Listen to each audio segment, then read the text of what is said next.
அன்பார்ந்த இணையதள நேயர்களை மீண்டும் www.qcrc.in என்ற இணையதளத்திற்காக நியூஸ் தமிழ் செய்தியறிக்கையில் உங்களை சந்திப்பதில் பெருமகிழ்ச்சி அடைகிறோம். இன்று 17 ஜூலை 2009 முக்கிய செய்திகளை தற்போது பார்க்கலாம். தமிழ்நாட்டில் திமுக ஆட்சி பொறுப்பேற்ற முதல் வெடிகுண்டு கலாச்சாரம் பெருமளவில் பரவிவிட்டதாகவும் கொலை கொள்ளை உள்ளிட்ட சம்பவங்கள் அதிகரித்து விட்டதாகவும் போலீஸ் அதிகாரிகள் எந்த இடத்தில் நாளை நம்மை மாற்றப்படுவார்கள் என்ற ஒரு அச்சத்துடன் இருக்கிறதாகவும் மாதத்திற்கு ஒருமுறை காவல்துறை அதிகாரிகள் மாற்றப்படுவதே இதற்கு காரணம் என்று அதிமுக சட்டசபையில் கடும் குற்றச்சாட்டு கூறியுள்ளதாக சென்னையிலிருந்து தகவல்கள் வெளிவந்து கொண்டிருக்கிறது. இன்று தியாகிகள் தினம் தமிழகம் முழுவதும் அனுசரிக்கப்பட்டதாகவும் சென்னையில் தியாகிகள் தினத்தை முன்னிட்டு கிண்டி தியாகிகள் மணிமண்டப வளாகத்தில் அமைந்துள்ள தியாகி சங்கரலிங்கனார் அவர்களது திருவுருவப்படத்திற்கு தமிழ்நாடு அரசு சார்பில் மாண்புமிகு நிதியமைச்சர் பேராசிரியர் க அன்பழகன் அவர்கள் மலர் தூவி அஞ்சலி செலுத்தியதாக சென்னையிலிருந்து தகவல்கள் வெளிவந்து கொண்டிருக்கிறது.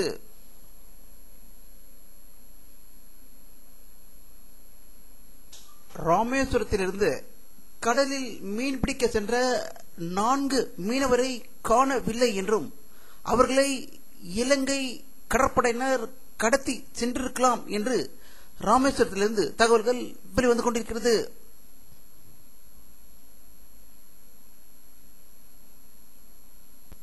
பிரதமர் மன்மோகன் சிங் அவர்கள் இந்தியா பாகிஸ்தான் கூட்டறிக்கை குறித்து அளித்த விளக்கத்துக்கு எதிர்ப்பு தெரிவித்து பாரதிய ஜனதா கட்சியினர் இன்று பாராளுமன்றத்திலிருந்து வெளிநடப்பு செய்ததாக டெல்லியிலிருந்து தகவல்கள் வெளிவந்து கொண்டிருக்கிறது.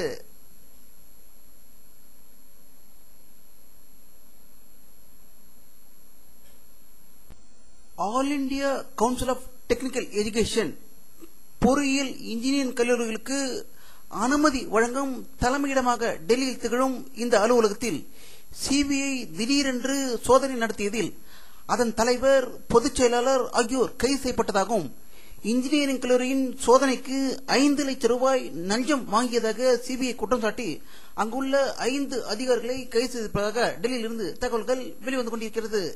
இதை பற்றி நம்முடைய அரசியல் வல்லுநர் கருத்து கேட்ட போது இந்தியாவில் உள்ள 1000க்கும் மேற்பட்ட இன்ஜினியரிங் கல்லூரிகளில் கடந்த 10 ஆண்டுகளாகவே லஞ்சத்தை பெற்றுக் கொண்டுதான் அங்கீகாரத்தை அளிக்கிறார் என்பது சிறு குழந்தைக்கு கூட தெரியும். ஆனால் சிபிஐ இன்றுதான் முதலில் நடவடிக்கை எடுத்திருக்கிறது என்று அவர்கள் குறிப்பிட்டிருக்கிறார்கள்.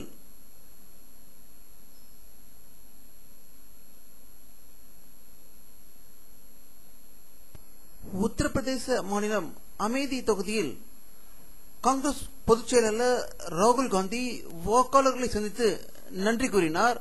அப்போது ஒரு பொதுக்கூட்டத்தில் பேசுகையில் சிலைக்கு இடம் இருக்கிறது, ஆனால் மக்களுக்கு மின்சாரம் உள்ளிட்ட எந்த அடிப்படை வசதிகளுமே இல்லை என்று அவர் குற்றம் சாட்டியிருக்கிறார். இதை பற்றி அரசியல் வல்லுநரும் கருத்து கேட்ட போது நேருவில் இருந்து ராகுல் வரை காங்கிரஸ் அரசு மத்திய திட்டங்களுக்கு பெயர் வைத்து அவருடைய குடும்ப பெயரை தொடர்ந்து வைத்திருக்கிறது. இந்த 60 ஆண்டு கால ஆட்சியில் காங்கிரஸ் என்ன சாதனை புரிந்திருக்கிறது என்பதை முதலில் கூறிவிட்டு பின்பு மாயாவதியை குற்றம் கூறலாம் என்று அவர்கள் அறிவுரை வழங்கியிருக்கிறார்கள்.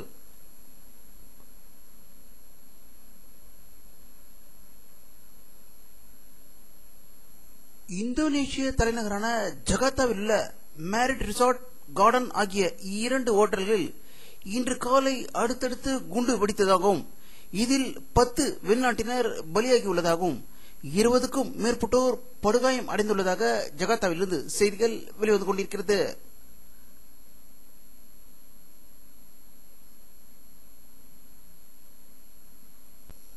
போப்பாண்டவர் இன்று காலை பாத்ரூமுக்கு செல்லும் வழியில் வழுக்கி விழுந்ததாகவும் அவருடைய கையெலும்பில் முறிவு ஏற்பட்டதாகவும் உடனடியாக மருத்துவமனைக்கு அழைத்து சென்று சோதனை நடத்திய போது பெரிய விபரீதம் எதுவும் நடக்கவில்லை என்று மருத்துவர்கள் செய்தி வெளியிட்டிருப்பதாகவும் அவருக்கு வயது 82 என்பது குறிப்பிடத்தக்கது.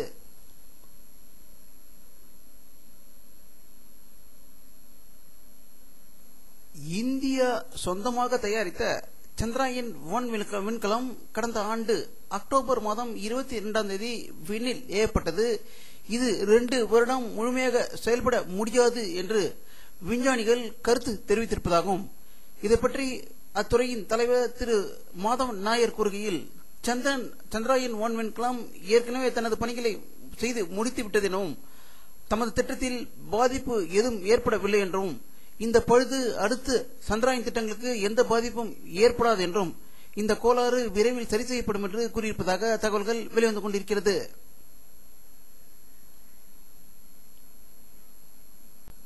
வானிலை அறிக்கை 17 ஜூலை 2009 பிற்பகல் 1 மணியில் எடுக்கப்பட்ட சேட்டலைட் புகைப்படத்தை தற்போது பார்த்துக் கொண்டிருக்கிறீர்கள். தமிழகத்தில் லேசான மேகமூட்டங்களே காணப்படுகின்றன. அரபிக்கடலில் அதிக மேகமூட்டங்கள் இருப்பதால் கேரளா மற்றும் கர்நாடகாவில் மேகங்கள் அதிகம் தென்படுகின்றன. அங்கு மழை பெய்வதற்கான வாய்ப்புகள் அதிகம் இருப்பதாக இந்த படத்தில் காணலாம்.